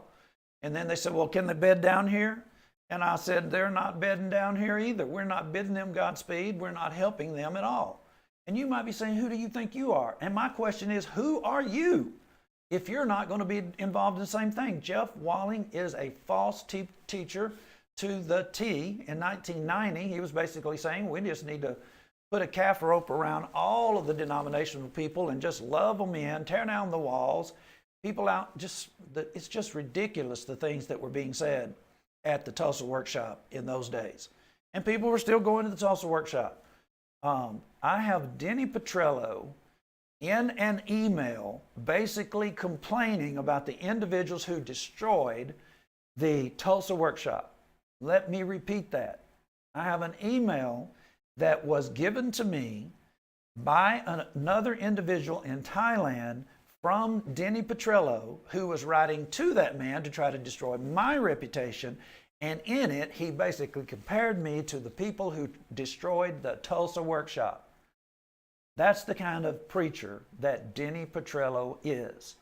Denny Petrello at Bear Valley had Stafford North, who was at Oklahoma Christian. Everybody in the Brotherhood who is 40, 50, 60, 70, 80, they all remember Stafford North. He used to be a sound preacher. He's a false teacher now. They house the vocal, the a cappella vocal singing group that goes to the Baptist church all over the place, all kinds of sectarian places. Go to Pepperdine University. And Denny Petrello was using Stafford North, and Jay Lockhart, who is also a rank liberal, was still using Lynn Anderson even after Lynn Anderson called the Church of Christ one big sick denomination. And then Jay Lockhart has him on his television program over in Tyler. Listen, folks, this is not play. This is serious business. And I challenge you to basically look at the time signature. It's 11:30. Look at that. Make a mark there. You're going to go back to an hour and 30 minutes into this video, or hour and 10 minutes. I was probably 10 minutes on that rant about all of these liberals, and send that to someone. Tell them where the link is and tell them what the timestamp is. Tell them to go to 1 hour and 15 minutes and start listening to what this nut in Virginia is saying about the churches of Christ at large and naming names. Why? Because of the zeal of this man, Jehu, and the captains that are with him, and what they ended up doing. What are they doing? Listen, y'all, they are destroying a dynasty. 2 Kings 9:26, surely I've seen yesterday the blood of Naboth, and the blood of his son, saith the Lord, and I will requite thee in this plat, saith the Lord. Now therefore take and cast him into the plat according to the word of the Lord. He may be king, but that does not actually exempt him from being obedient to the Lord. The Lord is going to have his way, and the Lord is going to have his way with these liberal individuals that are trying to basically turn the church into the community church, or whatever it is they're trying to do. 1 Kings chapter 21, verse 17, and the word of the Lord came to Elijah the Tishbite, saying, Arise, go down to meet Ahab, king of Israel, which is in Samaria. Behold, he is in the vineyard of Naboth, whither he is gone down to possess it. And thou shalt speak unto him, saying, Thus saith the Lord, Hast thou killed, and hast thou taken possession? And thou shalt speak unto him, saying, Thus saith the Lord, In the place where the dogs lick the blood of Naboth, shall the dogs lick thy blood, even thine. And Ahab said to Elijah, Hast thou found me, O mine enemy? And he answered, I have found thee, because thou hast sold thyself to work evil in the sight of the Lord. There are plenty of people who say that I'm their enemy. I'm not your enemy, because I'm telling you the truth. And I do not hate the Church of Christ. It's gone out that I hate the Church of Christ. Caleb and I, that we hate the Church of Christ. Listen, we love the Church of Christ, and we're willing to lose everything we have in order to make sure that it is pure, and that these false teachers and sympathizers of false teachers have to move out, and we can see evangelism begin to be practiced again, and individuals being found that are lost. Behold, I'll bring evil upon thee, and will take away thy posterity, and I will cut off from Ahab him that pisseth against the wall, and him that is shut up and left in Israel, and will make thine house like the house of Jeroboam the son of Nebat, and like the house of Baasha the son of Ahijah, for the provocation wherewith thou hast provoked me to anger, and made Israel to sin. There's your prophecy, and Jehu heard it, and the captains that were with him heard it, and they are now full of zeal to do exactly what they know God is wanting them to do. 2 Kings 10:17, and when he came to Samaria, Jehu, he slew all that remained unto Ahab in Samaria, till he had destroyed him, according to the saying of the Lord, which he spake to Elijah. Where did this zeal come from? Romans 10:17. So then faith cometh by hearing, and hearing by the word of God. He heard it. He knew that this was God's word. And when it came time to prosecute, he was an individual who was willing to be on the Lord's side. Faith comes by hearing, and hearing by the word of God. Let me ask you today, are you a person that God can depend on? I can actually possibly believe that it is the case that you do not know Ephesians 5:11 because you don't hear these kinds of things. Caleb told me when he was in Memphis School of Preaching, he never heard Keith Mosier. He never heard Bobby Liddell. He never heard any of his teachers talking about false teachers. He said, Dad, we didn't learn the names of anybody while we were in school. Well, they might have talked about Ruba Shelley, but who in the world doesn't know that Ruba Shelley is where he is? We're talking about individuals that are actually now sympathizing with false teachers. They didn't talk about Freed Hardeman and things going on at Freed Hardeman. Ralph Gilmore, change agent. You know, the first time I heard that Ralph Gilmore was a change agent, it was at West Huntsville. Somebody take the mark here, 11:35. We have been going, just basically mark it down that if you will send this video and you tell them timestamp would be 1 hour and 28 minutes and start listening. Who are you going to send it to? Send it to Glenn Colley. I went out in the Pacific in 2002 with the help of West Huntsville. When I got back, Glenn Colley was the preacher. Prior to that, when I actually went to West Huntsville and they were agreeing to fully support me into the Pacific, they had Ralph Gilmore for a meeting. Like I get in there and I'm going to meet with the elders this particular night and Ralph Gilmore is preaching. And I met with the elders and the meeting started like this. I just said, I don't know who told you that I was the kind of person that you would be able to support in the Pacific because I have nothing for Ralph Gilmore. He is a false teacher, sympathizer with the worst false teachers. And you might say, well, how do I know this? How do I know that the college is that way? I have a taped interview with Milton Sewell in which Milton Sewell admits that he also met with all of the college presidents, just like Kirk Brothers did. And Crowley's Ridge published the meeting of all of them, a picture of all of them. David Shannon, Kirk Brothers, the president of Pepperdine, the president of ACU, president of York, president of Pepperdine, I probably already said Pepperdine, all of them together, all cozy. And I'm just like, I am not going to take your money. And Arnold Wright basically said, we have read the book, Change Agents, and Ralph Gilmore is a change agent, and he will not be asked back. Well, I can tell you where Glenn Colley is right now. I do not have any doubt that Ralph Gilmore could now be in their pulpit again. And Dan Winkler, I've already seen Dan Winkler in the pulpit, sympathizer with just all kinds of false teachers. And if you don't believe it, ptpera.com and click on Dan Winkler's face. And you'll see the brochures and the places that he's been and the documentation of the places where the guys on the lectureship with him, back to what was I talking about? Have no fellowship with the unfruitful works of darkness, but rather reprove them. And some individuals tried to say at Portland that I was on the lectureship with some individuals that were involved with Denny Petrello. I was. But you know what I did? I basically cleared myself very distinctly that I am not in fellowship with these people, and I, in fact, reproved all of them.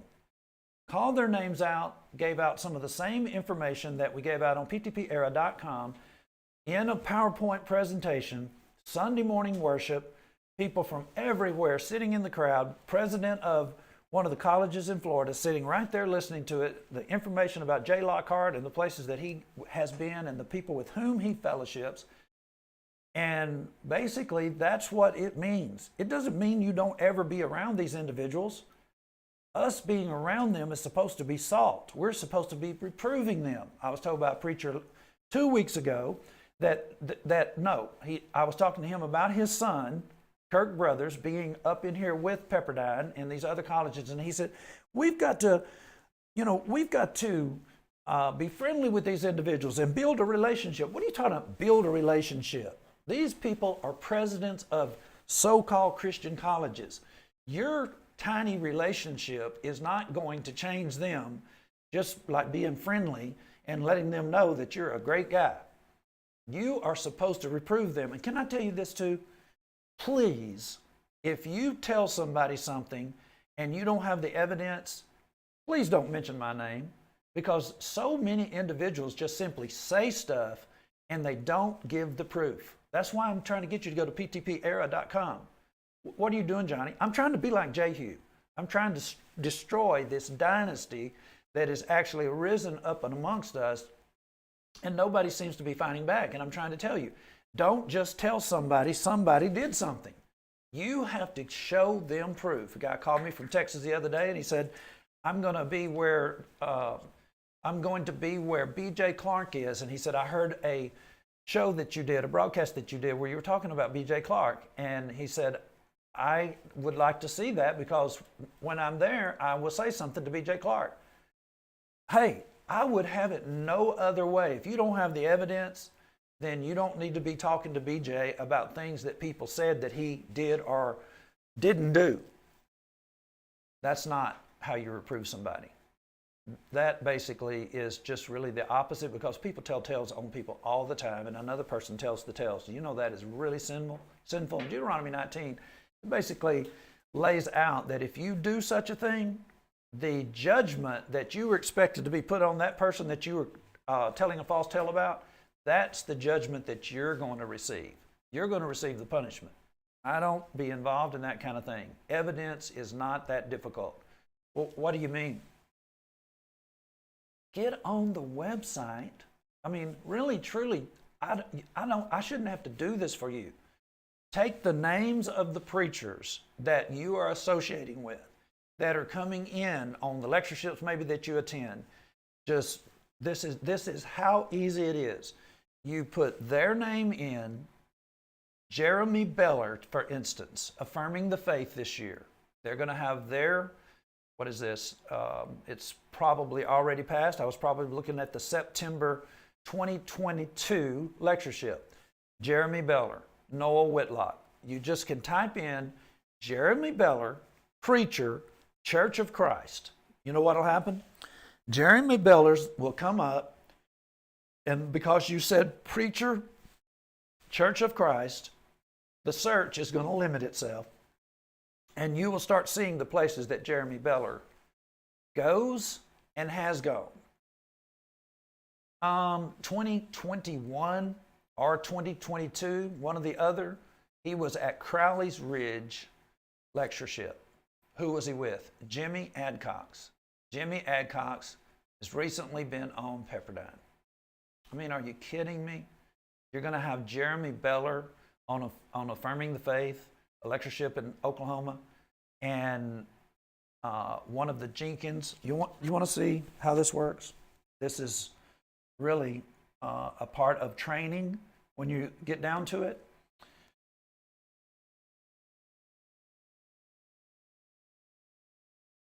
I'm saying just how simple. If I could spell Jeremy Beller, Beller, or AR, Oklahoma. I'm pretty sure that's going to be it, but I just am trying to make sure. All right. Preacher, Church of Christ. I thought you didn't say Church of Christ preacher. I don't say Church of Christ preacher. I am typing in a search, and I am basically telling Google, Jeremy Beller, preacher, Church of Christ. Those are the parameters. And I'm going to take out, I'll leave Oklahoma City just for the time being, and we'll see how that works. Jeremy Beller, preacher, Church of Christ, Oklahoma. Minister and staff, Wilshire Church of Christ. Jeremy Beller joins OC. to lead the Bible program. Oklahoma Christian University is proud to welcome familiar face Jeremy Beller, hotbed for false teachers. Jeremy Beller is on the Affirming the Faith lectureship, or has just been this year. Now I told you, watch how this works. Affirming the Faith 2022 is what I'm going to be looking at. 2022. Let's see how this goes.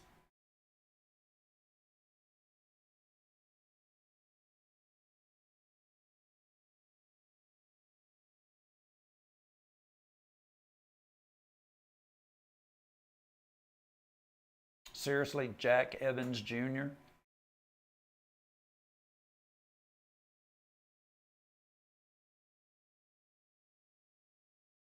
And I'm saying it is work.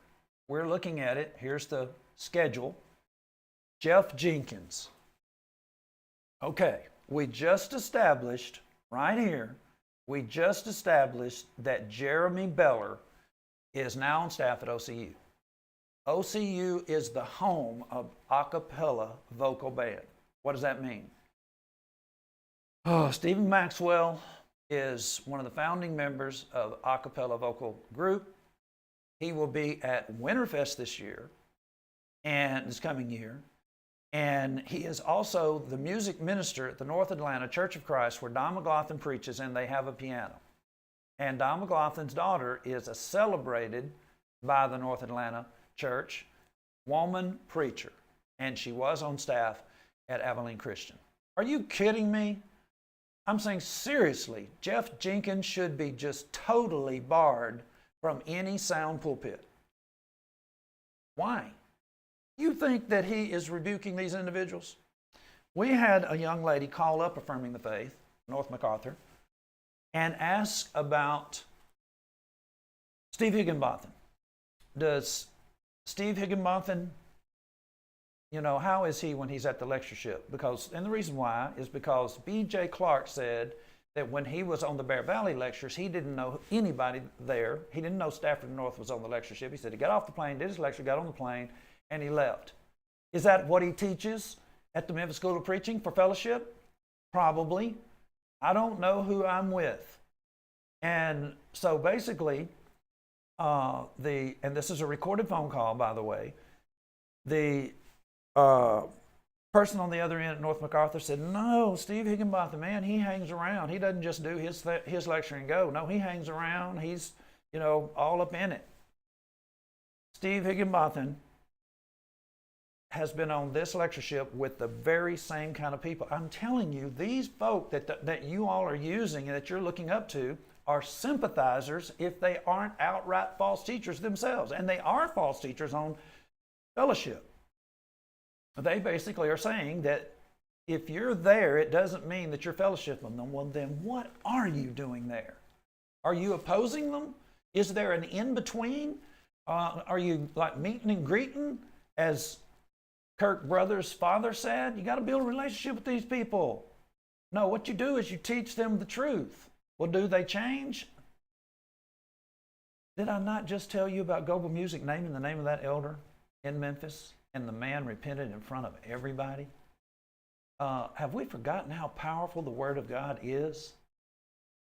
And have we not been doing our diligence to read about the individuals like Jehu? That's what we're doing, folks. Now, was that really that difficult? I'm saying, did you see how that worked? There is no reason, there's no excuse for you to be able to say, well, I don't know anything about Jeremy Beller. I don't know anything about Phil Sanders, where he goes. Man, Phil Sanders goes any and everywhere. If you're a fundraiser in one of these big operations, you're going to go where the money is. And that's just absolutely a false position. You cannot be going in. Money is fellowship. The Apostle Paul talked about Philippi in Philippians 1 verse 5. They were giving him money, and he was basically calling it fellowship. This is a very important piece of information, and it is killing the Lord's church. For your fellowship in the gospel, he said, always in every prayer of mine for you all, making requests with joy for your fellowship in the gospel from the first day until now. What were they doing for him? Philippians chapter 4, verse 15. This is what they were doing. We could stop this in just in a year and a half. We could stop a lot of the stuff that's going on. Now you Philippians know also that the beginning of the gospel, when I departed from Macedonia, no church communicated with me as concerning giving and receiving, but you only. Fellowship. If these guys like B.J. Clark and Phil Sanders, David Shannon, that's what they do. They go for the money, and they are willing to fellowship anybody and everybody, and they are fellowshipping. I mean, David Shannon was at that same meeting that presidents of the colleges with Pepperdine. What in the world? You send your children over to Freed Hardeman so that they can cozy up with David Shannon, who cozies up with the president of Pepperdine, Oklahoma Christian, Harding, Faulkner. So,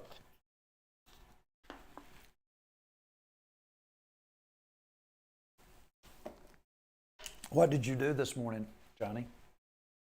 Can I show you what I did? This morning,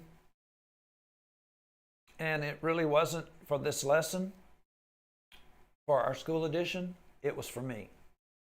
This morning,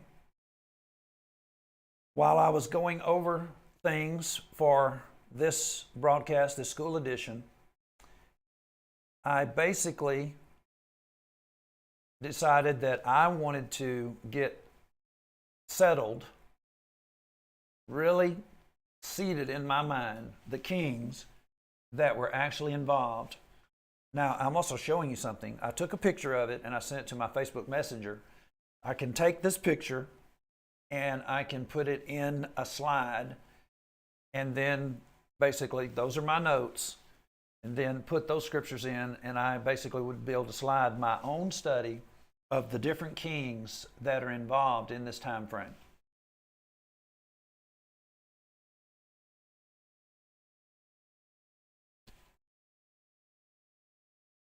Now, I'm asking you,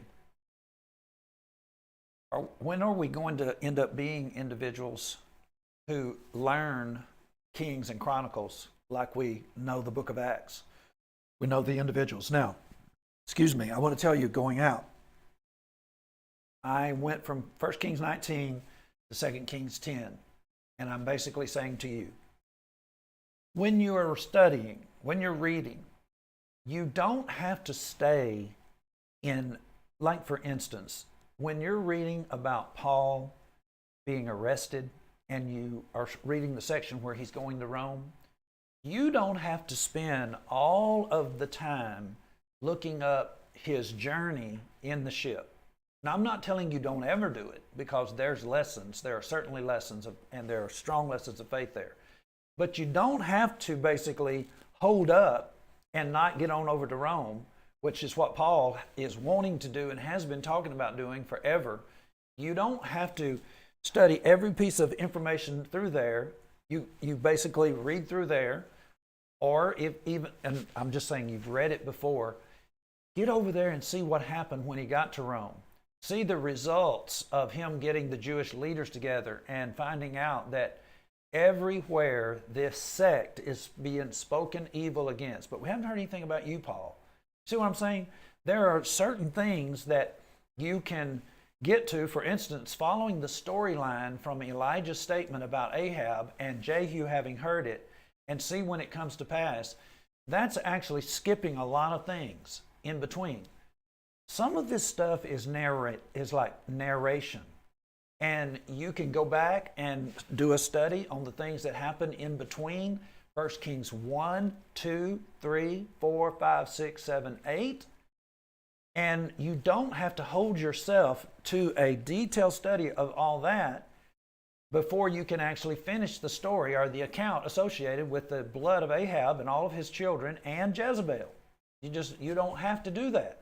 You can come back and read the account of one of Ahab's sons that actually did some good things. And you can read about Elijah dying. Well, he didn't die, did he? He went up with a chariots of fire and horses of fire in a whirlwind. You can read that in chapter 2 of 2 Kings, and we will.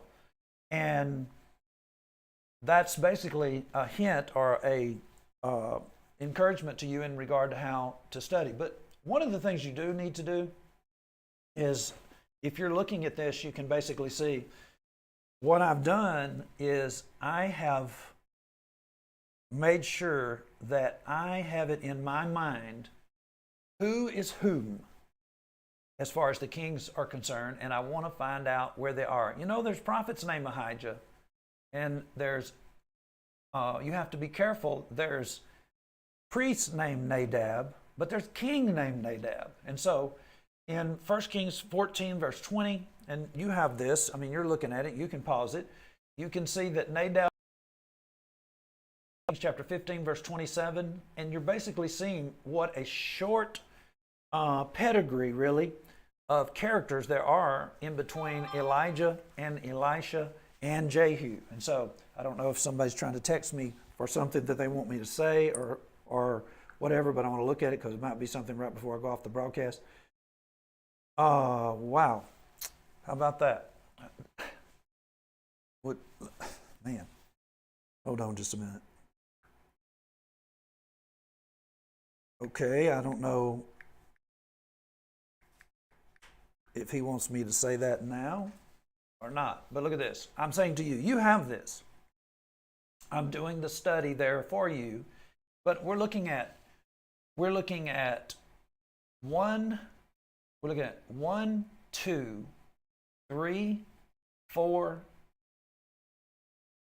5, 6, 7, 8 kings between 1 Kings 14 or 2 King, 1 Kings 13. That would be Jeroboam taking the kingdom away from, or chapter 11 and 12, 1 Kings 11 and 12, taking the kingdom away from Solomon's son Rehoboam, God actually doing it. And you move yourself up here to where we are and the discussion that we're having with Elijah and the rest of the book, chapter 17, 18, 19 through 22, you're basically dealing with the same person.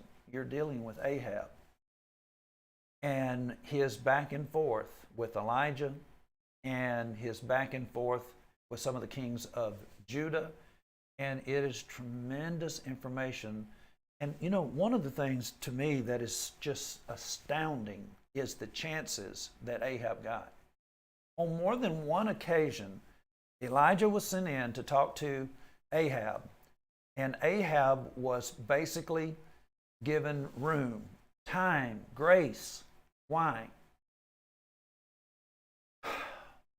I can't even believe that you would ask why. Because God wants people to repent. And that's what we're talking about. Now, when you hear me on this broadcast, you may be saying, Johnny, it doesn't sound like you have any mercy and grace. 2 weeks ago, I drove 400 miles out of my way to talk to Kirk Brothers' father. Now, you might ask, well, so you and Kirk Brothers' father got together? No. When I say that I drive somewhere, the reason I drive is because if I can talk to them face to face, I'm going to.